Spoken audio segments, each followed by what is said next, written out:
Okay, welcome back in. I think we're going to call this episode 15.2 I like it. because we should really separate the baseball talk from what's happening right now because NFL news is rolling in continuously right now. There's now news from Minnesota that we'll get to in just a second. So this portion of the podcast is going to be NFL talk with all of the moves that have happened this past week. There's so much to get to, but at the same time, Selection Sunday happened about an hour ago. Jack is our NCAA specialist, and he's going to talk us through the bracket with snubs and best matchups, maybe even some upset watches as well for all you degenerate gamblers out there. Dude, I am so mad. This is like one of the best days of the year, and every other sport in the world is trying to stomp all over it. Well, That- I- Tom Brady just snatched Selection Sunday away from the NCAA. That's so disrespectful. Stay retired. So here's the official statement from the man himself, the GOAT. These past 2 months, I've realized my place is still on the field and not in the stands. That time will come, but it's not now. I love my teammates and I love my supportive family. They make it all possible. I'm coming back for my 23rd season in Tampa. Unfinished business, LFG. Okay, what's the unfinished business? Can we just start there? What Yeah. what has this guy not done? What else do you need, Tom? Like you already won in Tampa. Yep. In Tampa. Yeah, right? You won in Tampa. You are the greatest quarterback, greatest NFL player of all time. Yep. You're one of the most recognizable names in the sports historical almanac. Like, what when you say unfinished business, I just would love for him to elaborate. I love the moxie that athletes have where it's like, oh, everyone's trying to bring me down. Like, shout out to the haters because I'm going to keep going because of what they're saying. And I'm like, who told Tom Brady, like, dude, I just can't believe that you hung it up so early? Yeah. Who in his ear that got it? I just as a current Saints fan, I don't need to keep playing him anymore. I thought we were done. Just the gall of Tom Brady to drop this news in the middle of our recording of this podcast, even. Oh man. Okay, so what are we? Are we doing NFL or are we doing college here? Let's do NFL first. All right, then we'll close out the show with Selection Sunday stuff. So Tom Brady's back in Tampa Bay. That dramatically shifts the it dramatically shifts the NFC. It shifts everything. Right. He's too big of a piece. Let's think about it, right? Because contextually, we're looking at the fact that Deshaun Watson this past week won't face criminal charges on the 22 counts of sexual assault, still faces 22 civil counts, but pretty much he'll be eligible to play in an NFL season, which is kind of ridiculous. But anyway. Yeah, shout out the American legal system. Right. The Panthers are looking at making a run for Deshaun with a gigantic deal that's bound to include multiple first-round picks, maybe some players, who knows. But does the fact that Tom Brady's back for another season deter them now from going out and getting Deshaun Watson? What do the Saints do? What happens now with the Falcons? Do they just decide to go into a rebuild and say, Matt Ryan, go play for a contender? There's so much that shakes out in the NFC South, but now there's so much more that shakes out in the NFC in general. Right. So the Falcons, I think they just roll over. I think that was kind of their plan this year, especially Ridley's not going to be able to play. Well, we have the Calvin Ridley thing just happened too. So Right. We'll get to that in a second. But the Saints and Panthers were two of the reported mutual finalists as teams that were somewhat interested in Deshaun Watson and he was somewhat interested in them. There were other teams, but just as it pertains to the NFC South, I would expect that at least one of those teams is slamming their foot on the gas and saying, we wanted Watson because we think we've got a window that's opening soon. If it's not already open, I think Tom Brady coming back does not affect that because the NFC at large is weak. And if you can't win the division, but you're good, you'll probably make the playoffs.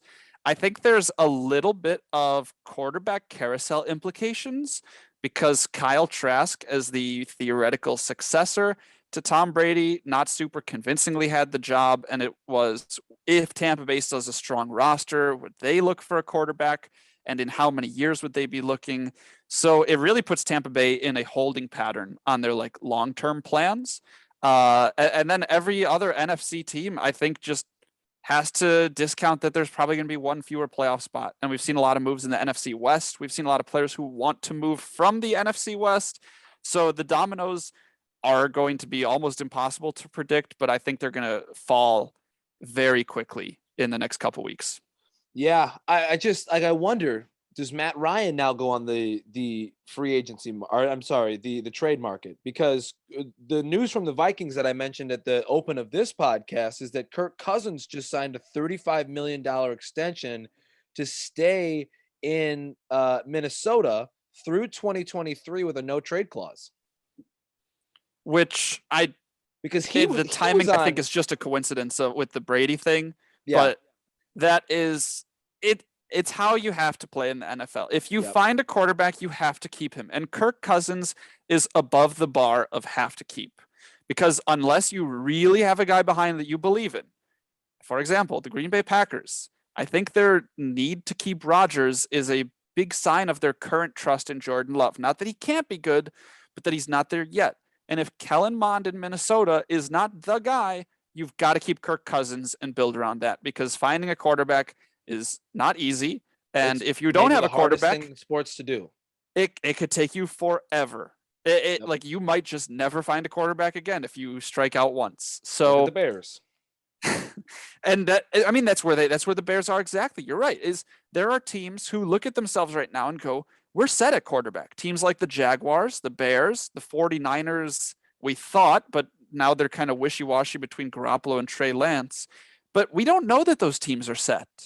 And Tampa Bay was about to explore that life of, we had Jameis, who was great for a year or two, and then we didn't want to really hold on to.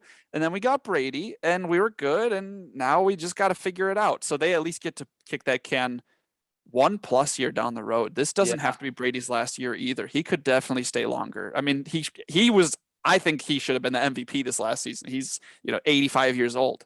It's incredible. It shakes up the QB market so much, and that's something that I wanted to talk about briefly too. Was what's still available? Garoppolo in San Francisco, maybe. And I know the Colts were really in on him. Deshaun Watson is available. Again, does Matt Ryan, like that's where my mind goes immediately, is the Falcons could just pack it up and say, hey, we love you, but we got to let you go. And you can go play for a contender. Or they could just pack it up and say, hey, we're trying to lose. You could stick around as long as you want. Like that. I think they just lose competitive edge altogether. Here are your high profile free agents right now, right? Jameis Winston, Deshaun Watson, Mitchell Trubisky, Marcus Mariota. There's a significant drop off after Winston, because there were a lot of guys who might be on the move. Rodgers was maybe on the move. No. Right. Kirk Cousins may be on the move. No. Russ on the move. Already happened. And we'll get to that. Carson Wentz may be on the move. Already happened. So a lot of it has been resolved. The one name that I would like to see if this unfolds into a real story, because I want to answer the hypothetical. Colin Kaepernick's name has been thrown around not by team media, but by general media. And he has posted videos and said, he's still looking to play. When you look at how shallow the quarterback market is right now, we've asked this over and over again to ourselves. Is Colin Kaepernick better than X? And I'll give you, maybe you want Jacoby Brissett, Teddy Bridgewater, Andy Dalton more. But when you start looking at, would you rather have as your backup Colin Kaepernick or Blaine Gabbert or Brandon Allen? That's another name that unlikely to rise up in the coming weeks, but definitely still at least in the back of our minds. You know what's crazy is free agency hasn't even started yet. No, these are just the trades. NFL league year hasn't even reset. These are just trades and re-signings. Trades and cuts and re-signings. And some of those trades, and we'll get into them now. You touched on it. Russell Wilson.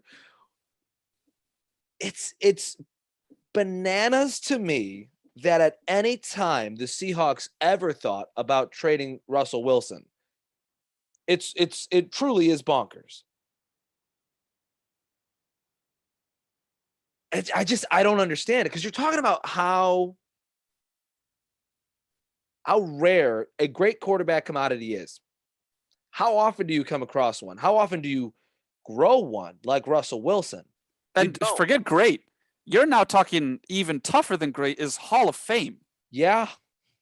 Russell Wilson's likely a Hall of Famer, and you let him go. And again, like, I understand an organizational reset, but your organization will, in this iteration of the NFL, will not go anywhere without a Pro Bowl caliber quarterback. You can't do anything without one. Well, they're playing the window game, and that I think is the catchphrase of the NFL over the last few years. Is our window was closed. The Seahawks were getting worse, while everyone in the NFC West was getting better, Right. and they saw that and said, "You know what? We can wait until we're decisively out of the picture, or we can try and get ahead of this." And I will always credit a team for being proactive. As a fan of both teams and sports, it is soul crushing to watch an icon be ripped away from their iconic franchise. But I think that this Seahawks trade actually benefited both teams as much as it looked like it hurt. Yeah, I mean, so you look at the return for Seattle, they get Drew Lock, a defensive lineman, Shelby Harris, Noah Fant, 2 firsts, 2 seconds, and a fifth, which is some firepower to start a rebuild. Or, as some have mentioned, is some firepower to go out and acquire a larger named quarterback. I highly doubt Garoppolo with how competitive the NFC West is, but could it be Deshaun Watson? Who knows? Who Yeah, knows? I think that this team right now is set up to accommodate Drew Lock for at least a good chunk of the offseason. He's not the worst quarterback you could get. It was important that they got a quarterback in the trade. You've got draft capital to build. They've got DK Metcalf, who's only 23, But only 24. there for another year. He's a free agent next year. So, and you've got, if they manage to keep Rashad Penny at running back, you look at a defense that is a shell of what it was a decade ago. And It, now it without just Bobby is. Wagner. And that was the other big news that came out, is that they released Bobby Wagner. So it's not totally clear to me what the Seahawks plans are, but I think we'll know what the Seahawks are trying to do based on how they attack this quarterback situation. Because if they ride with Drew Lock, they're building capital. They're starting up in a few years again. But if they do try and get even any sort of improvement at quarterback, even if it's just a small, like, more veteran name, then they might still be hunting minor playoff appearances. Yep. Yeah, but and at that point too, what's the point? Minor playoff appearances don't matter. If you're just hunting those forever, it doesn't do anything for you. But if it gives It you the chance, it I doesn't get mean, you higher draft picks. no, but it gets you a shot at the Super Bowl. I would say But they don't have Cincinnati this. had Cincinnati this year barely won their division, was not among the 5 favorites to win the Super Bowl, but you have to make the playoffs before you can win.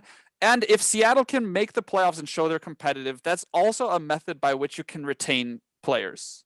Sure, I would argue though that it's a trajectory thing. It's a Cincinnati built, and is now on the rise. Seattle has been up here and they're now trending downward. Like it's a trajectory thing. You know, if you get it to bounce up a little bit and make a playoff appearance, and it's different. At Yeah. that point, what are you really playing for? And that was even The part of the way the NFL question. works, you should be trying to get a higher draft pick. You should be trying to, if in a couple of years, if there is a gigantic quarterback prospect out there for you to go get, you should be positioning yourself to get him. Right. There was also part of what it looked like the last couple years with Russ. Like when they go get Jamal Adams, that was a trade that some people questioned in the moment because Jamal Adams' style of defense is not one that particularly carries an entire team defense.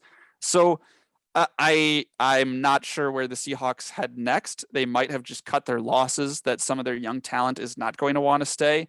And either way, the bigger picture is, what does this do for Denver, which I also think surprisingly not a lot. It gets them better. They should make the playoffs, but the AFC is so tough that you almost look at Seattle gets worse and is hoping to sneak into the playoffs. Denver gets way better, and I feel like their ceiling also might just be sneak into the playoffs. Right. Well, the AFC West is just such a juggernaut. I mean, look at the quarterbacks out there alone. Somebody mentioned it on Twitter this past week and made a great point in that Derek Carr might be the best quarterback to be the worst quarterback in the division. Easily. He's so far ahead of anybody else that you throw in that conversation. Well, I guess in part because now Drew Lock is in the conversation on another division. But the AFC West, I think that brings us to another one of the major moves that happened. As the Chargers and Chiefs already have a great quarterback, they're retooling other parts of the ball, and the Chargers went out and got themselves a defensive stud. Khalil Mack. Now, I, as a Bears fan, love this trade because number one, you acquire draft capital, and that's something that the Bears desperately need, especially after trading for Justin Fields last year and not having a first round pick this year. They needed that extra second, and it's a mid-round second. So you now have the 38th and the 49th pick in the draft, and so that helps you out a little bit, especially in terms of acquiring top 50 talent. You get a sixth for next year, and you trade Mack. Everybody's like, oh my God, the Chargers won this by a landslide. But the Bears aren't trying to win football games this year. They are trying to rebuild a roster and probably look for a high draft pick next year. And what this trade does is it clears their books of $63 million and opens up with some additional cuts they made in the week of Tariq Cohen and Eddie Goldman. It now opens up $143 million in cap space going into the 2023 season. That is a bananas number of available money to have. Right. There's a positive feedback to it. And getting rid of a good player who you're paying a lot of money is good for your saving money and good for your trying to be bad. So it makes sense for the Bears. I know there are plenty of Bears fans out there that would have liked to see a little bit more in return, but because all of the other benefits are financial, I think it ends up being fine. I think the Chargers, if you have to pick a winner of the trade, which I don't think there necessarily was one, I still feel like the Chargers get what is a fantastic defensive asset. I know that Khalil Mack hasn't been by far the best Bears defensive player over the last couple of years, and for that reason, some fans have soured on him, but he's still phenomenal. He's still Khalil Mack. He's old enough that you can't rebuild around him, but he's Right. not too old that he's washed. So this, I think, is a massive play for the Chargers and should really, I mean, they should be a lock in playoff projections. I can't imagine anyone is picking AFC teams to make the playoffs and leaving the Chargers out of the 7 teams. Well, those divisional games next year in the AFC West just become that much more important. And that's how our season ended, was that Chargers Raiders game. Yeah. Like everything halted to see if this game was going to end in that mythical tie that would create tiebreaker scenarios. And Brandon Who's going to Staley blink shit the bed. first? Yeah, and Visaccia, who's not there anymore, did he come up with this great thing in overtime? So you already have the AFC West as one of the most compelling divisions, and then they go out and they add Khalil Mack and Russell Wilson.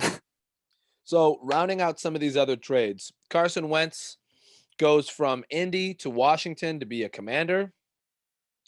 The return for Indianapolis is a 2022 third and a 2023 third that could turn into a second if Wentz plays 70% of the snaps in Washington this year. And they also get an additional second. And they gave up a second with Wentz. So it was Wentz and a second Right. for a second and a potential escalator third. Right. So I just don't know what the Colts are doing. This is Carson Wentz is just below the Kirk Cousins line of the, like, once you have a quarterback, just stick with it. The Colts were a decent team this year, and their strengths don't lie in quarterback anyways. And I think they're going to hit one of these weird cycles where by the time you figure out how to fix quarterback, you're going to have to pay everyone else on the roster. Exactly. And it makes you think, are they going to use their draft pick on somebody? Is it going to be? I mean, this is the year to get a quarterback late in the draft in the first or Right. second round, because there aren't a ton of guys in the top 10. But Kenny I Pickett, guess Sam Ellinger's, on the roster already, and they used him in goal line situations as just a big running back quarterback. Yeah. So we'll see. There were just some weird comments from Colts management that were like, here's what we want in a quarterback. It's like, but but you just gave that up. Right. So if you wanted it, why didn't you keep it? But otherwise, this isn't a huge trade for either side. I read there's some crazy like 12 draft picks that have been expended in order to acquire Carson Wentz during the course of his career. When you think about the draft night trade for the Eagles to get him, and then Mm-hmm. the Colts to get him, and now Mm-hmm. for the Commanders to get him, uh, that's just a bonkers amount of trades. So yeah, kind of it was important to mention it, but at the end of the day, it's just kind of like It's another great. quarterback off the market, and I think it's actually net zero of teams that need a quarterback. We thought that Washington they needed a quarterback. They got one, but now Indy also kind of needs it. But it at least is a quarterback market update, and that was the big story this offseason. I'm surprised Heineke didn't move in that trade. That would have been a nice like stopgap for them to at least say, okay, at the very least, we have Taylor Heineke. If Heineke's still on Washington, it's a quarterback competition for week 1. That's true. Like I don't think Carson Wentz locks the job up until a couple weeks before the season if it's him versus Heineke. So we've got to wrap this up with the Amari Cooper trade that happened yesterday. Cooper goes from Dallas to Cleveland for a 5th and a 6th. The Browns also recoup a 6th round draft pick as well as acquiring Amari Cooper. So big trade there. They needed another wide receiver. Jarvis Landry is going to be looking for a new home because he no longer wants to be a Brown. And I can't wait to see how Cleveland ruins this wide receiver. Well, they are potentially also eyeing at least a little bit Deshaun Watson. So maybe Cleveland's looking only if they can upgrade from Baker Mayfield, which makes sense. They're not doing the full dump Baker Mayfield and see what happens next. We're only going to move on if we can for sure get better at the position. And they don't have they've got depth at pass catching, but only because there aren't a ton of guys who are really good. Jarvis Landry, super talented, underperformed, maybe because of Baker. And then you've got like Donovan Peoples-Jones, Harrison Bryant, Austin Hooper. Like you've got a who's who of guys who fill a roster out. Got tagged too.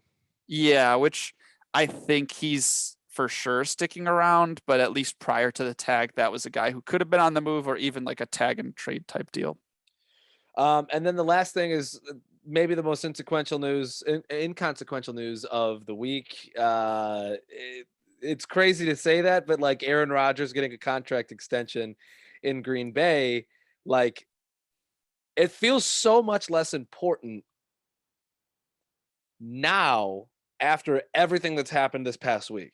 Because we're tired of Rodgers and he's boring. Yeah. He just drums up a media circus, and then we don't even know I don't even think we have the terms of the deal yet. We just know that there is a deal, and then Rodgers comes out tweeting, "Oh, the numbers that were reported aren't true. Like, we'll let you know the real ones when they happen." I don't care about Aaron Rodgers anymore, and he just wants attention. It's just a regular re-signing. Yeah, so the reported deal was exactly $200 million with guarantees north of 150. So that's a nice team-friendly contract for a team that plays in Green Bay, Wisconsin. Yeah. Surely they'll be able to make up the rest of the money that they're going to spend on the roster, right? Yeah, the money they're going to spend on the rest of the roster. That is fine. Again, the NFC's weak, and we're going to see it in action this season. So that's what happened in the NFL this week. And that's what is happening. We're not done, right? Like Brady, Gallup, that sort of stuff happens. Kirk Cousins happens all on a Sunday night. Like this is just going to keep happening. And I just keep looking at my phone because I'm sure something else crazy is going to happen because I believe the league year starts tomorrow. I think it's 3 o'clock Eastern time on the 14th. You could be right, which is why we're getting at least some sort of dump of things before open market. But I don't think there's going to be anything quite as major as the Tom Brady unretirement. I think we're still going to hear people on TV talking about that at least through Thursday or Friday. We knew it. Like we heard like rumblings as soon as it happened that he felt like it was the wrong decision. And sure as shit, here we are. And there was the Schefter tweet that came before Brady's team said it that got Brady riled up because he wanted to make the announcement of retirement, and Schefter got it first. And that sparked narratives of, oh, maybe that's going to be the motivation for Brady. He's going to shout out Adam Schefter. Oh, look, I'm back. Brady, I don't care about Brady for different reasons than I don't care about Rodgers, but it's just one of these. I'm glad we got it out of the way now, well into the offseason and well before the next season.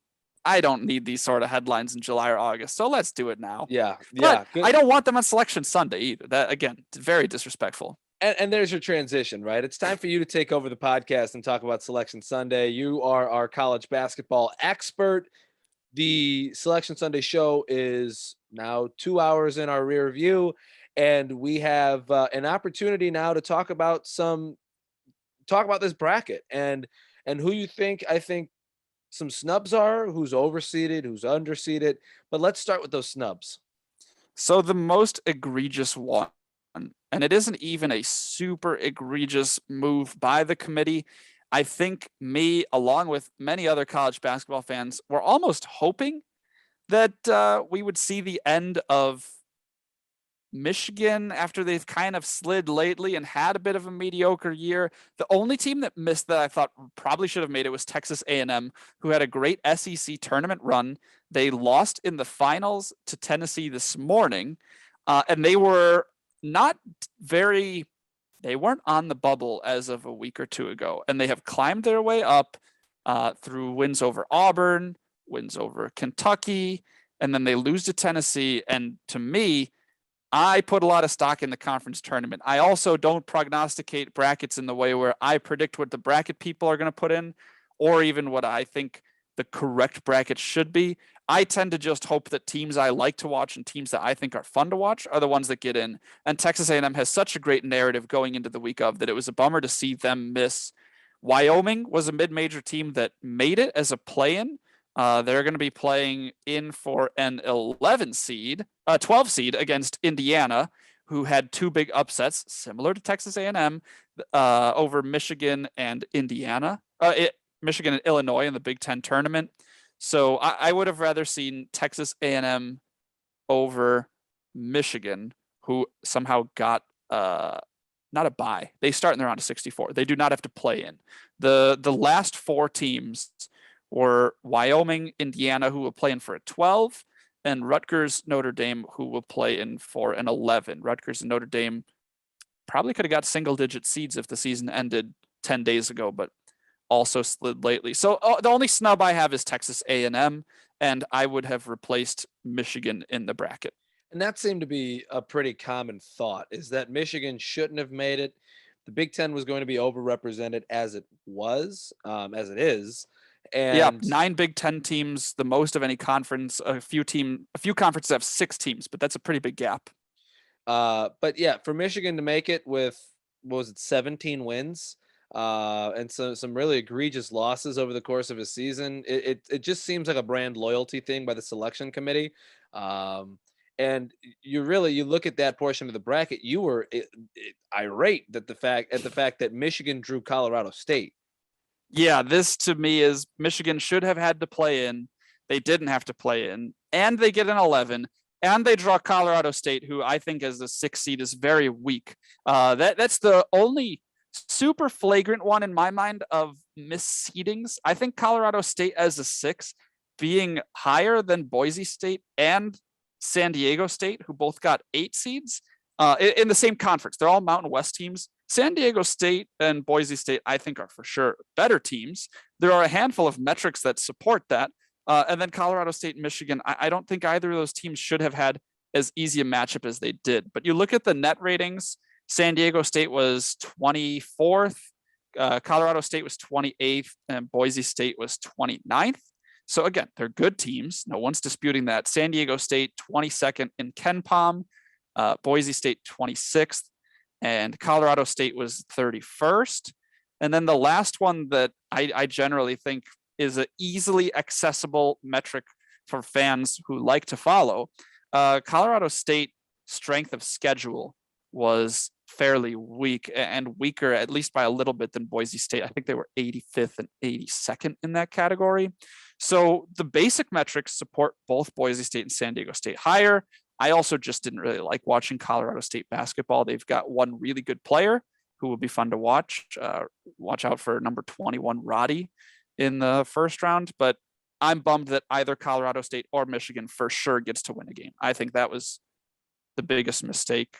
The only other seeding issue I had was very early in the West region. Was it the West? It might have been the next one. No, sorry. In the South region, Houston is a 5. I thought Houston should have got higher. They were the American Conference winners. They were also, before this week, ranked 18th in the country. And by winning their conference tournament and not losing a bad game, surely tomorrow's AP polls will reflect that they're higher. So I thought Houston should have been a top 4 seed. I think Colorado State should have been a 7 or 8. And I think they should have been behind Boise and San Diego. What do you see in this one, in this bracket and the way that it shook out? What do you see as the easiest quarter of the bracket, and what do you see as the hardest? I think the easiest region in my mind is the Midwest region. And again, I'll take a closer look and I'll tweet out thoughts and I'll share my thoughts throughout the week. But at least on gut impulse, Kansas to me is not one of the top 2 seeds. They ended up getting what looks to be the 3rd overall seed. I think they're at least comparable to Baylor, who was the last 1 seed. Auburn as a 2, they're a good team. They do not have a fantastic record away from home, so they're fairly weak. I think Iowa is a pretty strong 5, but you have a Providence team at 4 who has struggled lately and got upset in their conference tournament after being the regular season champs. You have Wisconsin at the 3 seed, who lost in their first round as a 2 seed in the Big Ten tournament and is potentially missing their star player, Johnny Davis. And then you go down as far as 6 seed, LSU just let their head coach go this weekend. Yeah. So that 1 through 6, I think, is a little bit more open. So if you like upsets, this is the region where I think we're least likely to see a top 4 seed come out. But that right away, I think, is the weakest region. And the strongest one, looking around, I think it might be the West region. I briefly mentioned to you while we were watching the reveal show together, right away I noticed among the favored teams by seeding, so your top 8 teams in the West region, 6 of them, I think, had been to an Elite 8 within the last 5 years. Yep. Alabama just missing. They went to a Sweet 16 recently. But you have Gonzaga, who's the number 1 team in the country, for sure.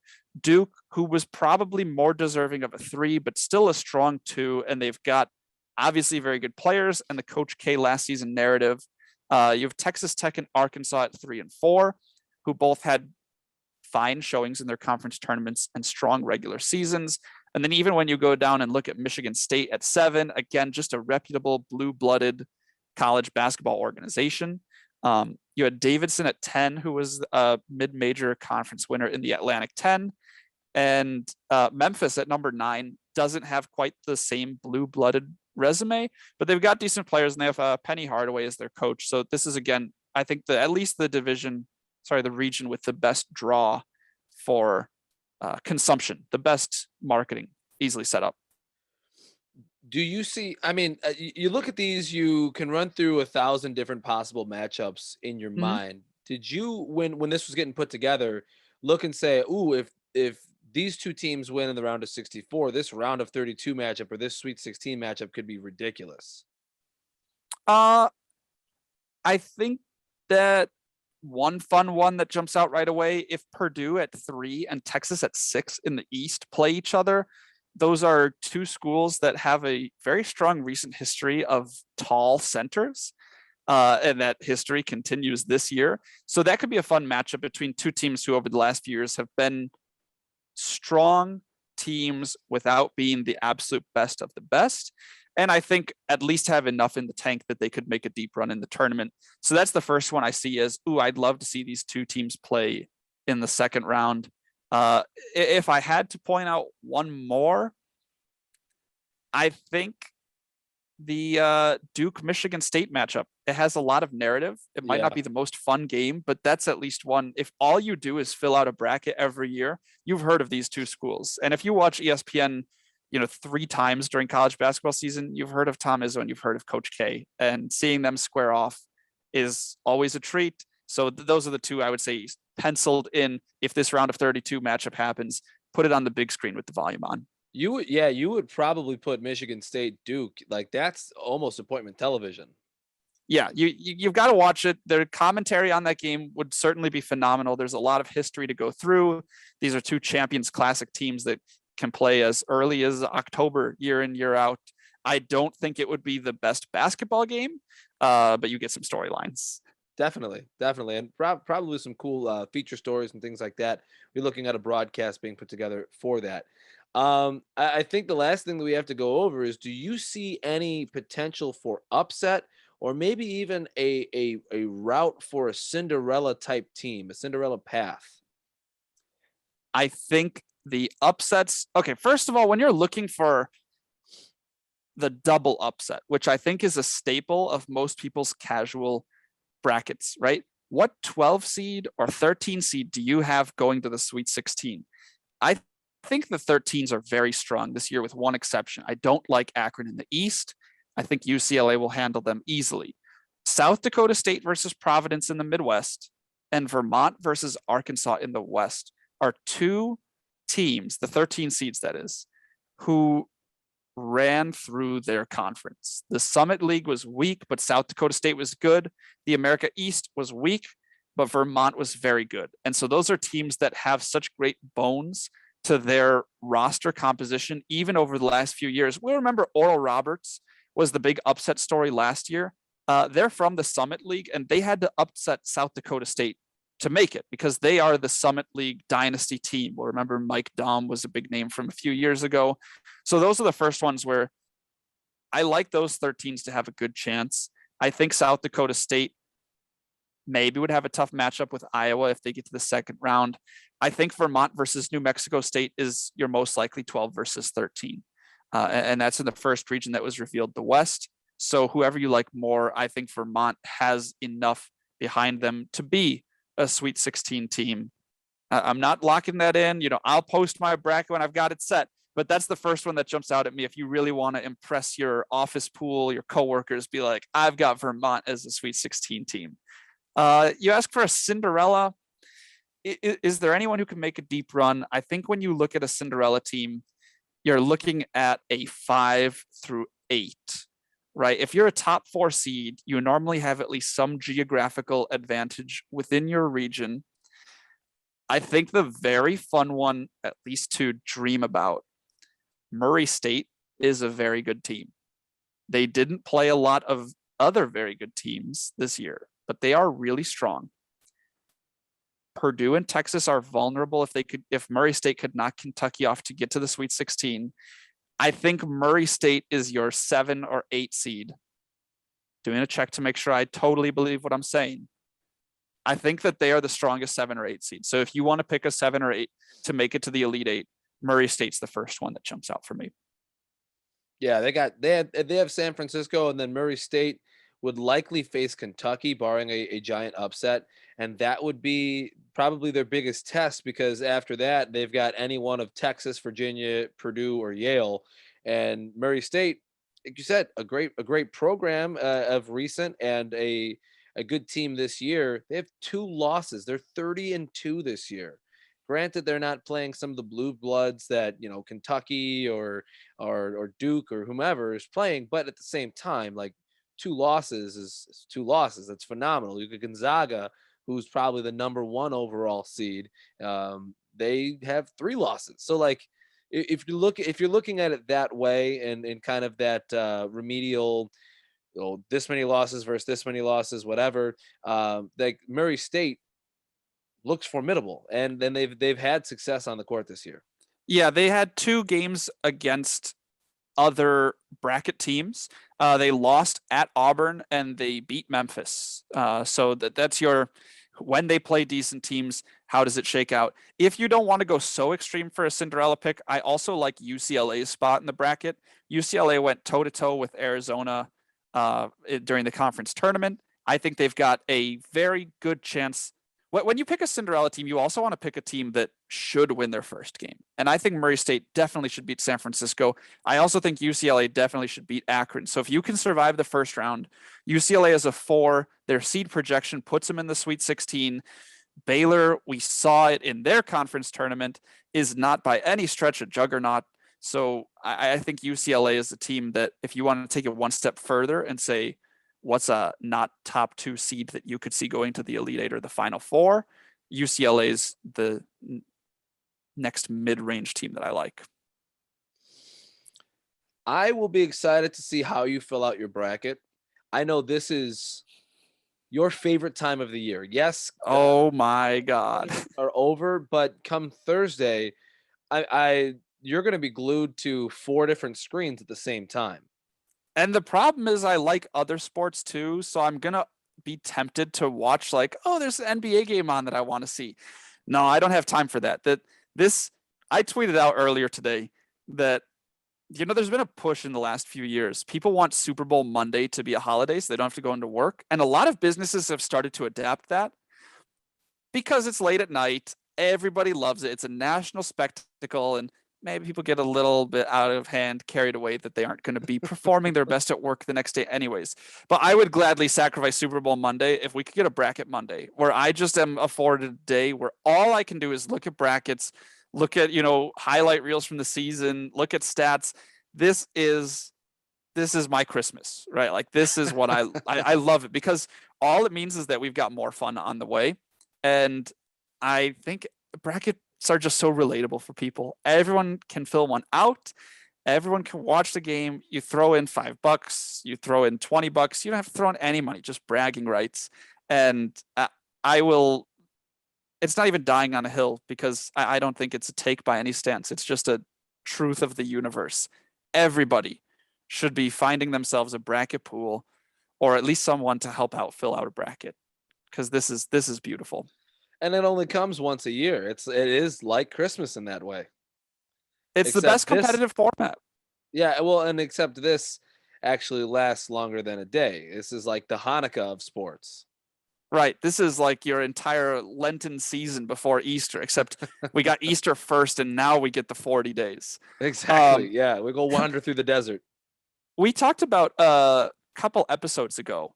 We talked about the best all-star breaks and kind of trying to figure out who has the best all-star formats. I think without going too far into the global sports outlook, I think that the beauty of March Madness lies in the fact that it is a single elimination, enormous tournament featuring teams you've never heard of and teams you never want to hear from again. And there isn't anything like it. There's no cutthroat gauntlet type national TV spectacle that we see other than March Madness.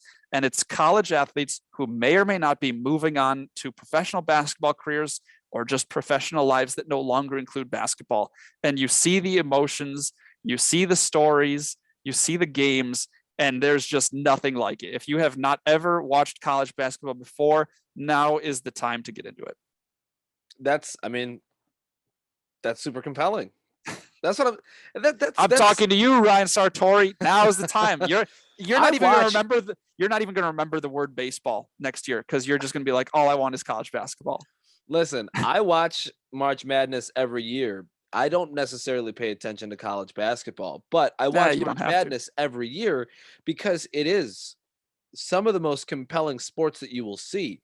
This is seniors that rose up through the ranks together in a recruiting class that are now all starting in the same lineup that are fighting for an opportunity to play 40 more minutes if you're a small school, right? Like that's really a school like any of your 16 seeds, Georgia State, right? They know they're not going to win it, but they just want to go out and compete and try to play 40 more minutes. Every team. You could be Duke, you could be Kentucky. They're not thinking about winning the championship. You ask any player, you ask any coach, all they want to do is play one more game. It's what everyone's always trying to do, right? We're just trying to buy more time. And these people, just one more game can mean so much. And you see it. It's beautiful. You see that, and then you also see that clash against national talent, like guys that their entire lives were told you are going to be a basketball phenom, and you see how those two vantage points match up against one another, and you see how it plays out on the floor, right? It's a David versus Goliath at times. It's it's amazing. It really is. We talk about and that's full circle. We talked about the theater of sports to begin this podcast. We come back to it now to say that the theater of sports is getting ready to open its doors once more with the traditional March Madness, just craziness. So we're ready for it. I'm ready for it. I know I that. know I can you tell you are. that much. I know you Like, are. everybody lost an hour of sleep because of daylight savings. I lost about 9 hours of sleep because it's Selection Sunday. Well, listen, let's go catch up on our sleep now and end this podcast because it's been a long one, but there's been so much to talk about because this has been I almost text you in the middle of the week and was like, hey, do you want to do a middle of the week podcast just to try to catch up on some of this stuff? But it was really fun to work through all of it today on episode 15. And so with that, we'll retire our headsets for the night. Make sure you follow me on social media. On Instagram, I'm Ryan Sartori _radio. On Twitter, you can find me at Life of Sartori. On Twitter, I'm at Coach Coachman. How does it work, Ryan? The first one is the occupation. The Yep. second one is the last name. Yep, KOCH. You can also find me on Twitter. I'll put out some betting advice. I've actually won a bit lately, so it's worth following now at Coach of All Trades. It's KOCH of all trades, like a jack of all trades. And then check out, there might be something coming. You might start seeing me more on Twitch. If you follow me, you might get nothing in return, but it's worth finding. Also, Coach of All Trades. So check it out there. And if you don't want to follow either of us, that's fine, as long as you're committing all of your time to watching college basketball over the next month. He's holding you accountable. All right. That's it. That's episode 15. Thanks for tuning in, and we will see you guys next week.